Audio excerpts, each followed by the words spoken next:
That's where the word automaton came from. Like you go back a couple of centuries in Europe, automata were very popular, like mechanical dolls that could move their arms, and they could write, or they could play the pianola or something. They were controlled by mechanical logic, in a sense. They had a program that made them do things, so they were very popular. So automata. Okay. Now in this case, we're talking about an ADC, an automatic door controller, and so this will be an example. It's an electromechanical device, a mixture of electronics and mechanics, engineering, some mechanical device. In this case, the door opener opens the door, right? And that in turn is an example of a finite automaton.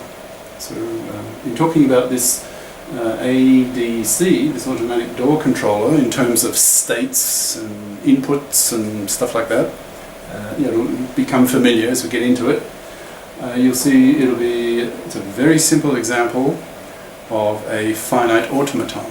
And then once we've discussed this automatic door controller in reasonable detail, you'll have a clearer idea of what the details are of a finite automaton. Okay, right. So this is providing the motivation. Why talk about this example? Because it gives you a pretty clear idea of what an automaton is. Right, the main concepts to describe an automaton. For example, its states, its inputs, when it changes its state, stuff like that. Right? Okay, so here's your door, let's say a department store or something, and the person approaches the door, say from this direction, and physically steps on some kind of sensor pad. Be some square on the floor or something. You step on it, and that will trigger a sensor which goes to a computer, an automaton, if you like, and tells the automaton that somebody has stepped on this front pad. Okay, and here's the door, and here's a rear pad. So once the person has walked through the door, will step on the rear pad, right, and then another signal, because this rear pad also will have sensors, S-E-N-S-O-R, sensors, okay, that sense the weight of the person stepping on the pad. Some weight sensitive gizmo on the floor, let's say, right? So the person steps on this one, the door opens, the person walks through, steps on the rear pad, and then the door closes, right? And that's a good thing. You don't want the door left open all the time, because, I noticed particularly in China, because I live in China, the Chinese are very inefficient with their energy use. The doors will often just get left open, and the air conditioning is going full pelt, and all the cool, in a sense, is going out the door. It's just silly. Okay? So by automating opening and closing of doors, you can save energy costs. Right? Just as an aside, before I retired, when I was a group leader, a research group leader, my Chinese students, it'd get hot, and they'd just leave the door open. They'd go out of the office, the research lab office, and just leave the door open. I mean, they didn't seem to have any consciousness. What an incredible waste of energy, and the comfort level would go down because it'd get too hot because they left the damn door open. So I eventually had to learn to yell at them, to get them to imprint in their memory, their mind, to shut the bloody door. Okay? Right. Okay, so you got the situation bit. So two pads, one in front of the door itself, and one behind the door. Okay.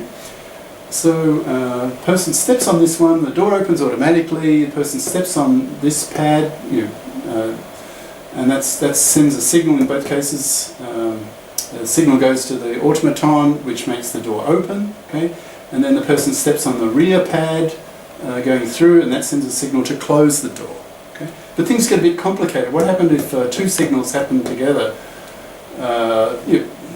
You need to consider possibilities. But basically that's the idea. Okay? Stepping on this sends a signal to open this door. Standing on that sends a signal to close the door. That's the essence of the controller. But there's more to it than that. Okay? Right?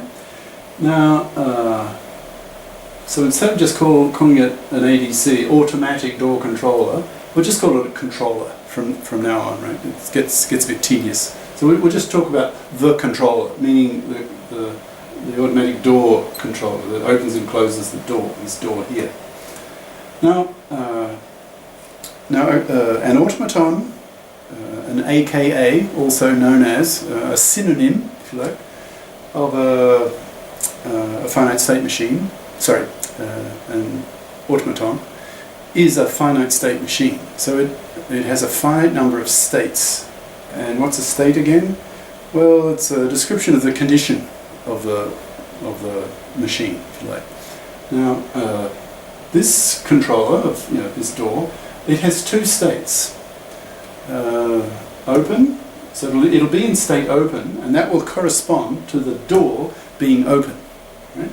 And the other state of the controller is called closed, and by now you can see correspondingly that state will correspond to when the door is closed.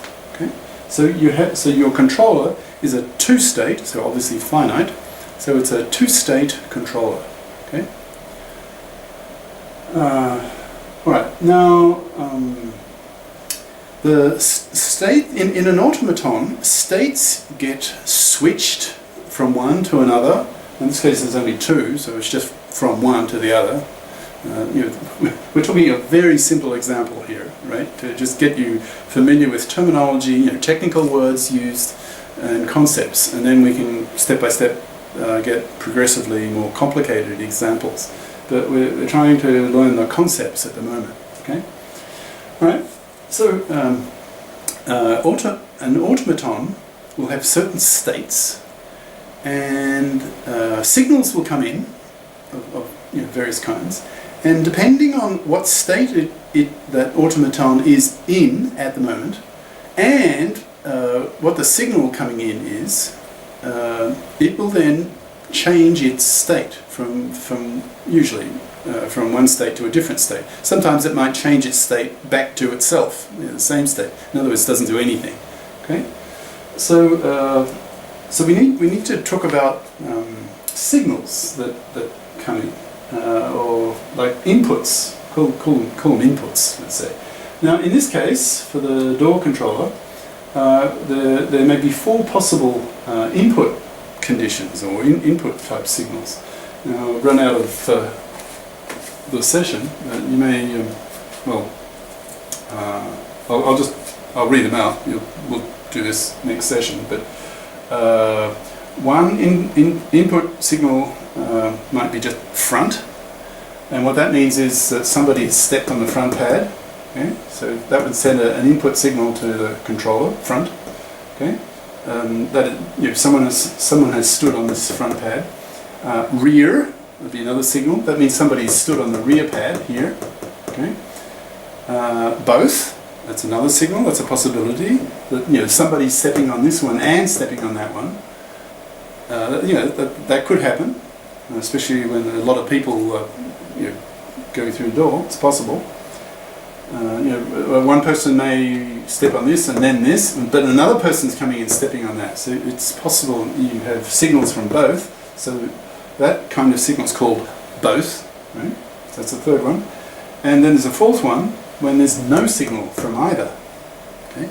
So that signal is called neither. Right? So you've got four possible input conditions or signals. Okay? So front, rear, both, and neither. Now you'll use these signals, if you like, these input, one of these four inputs, if you like. They then stimulate the transition, the switching from one state to another state.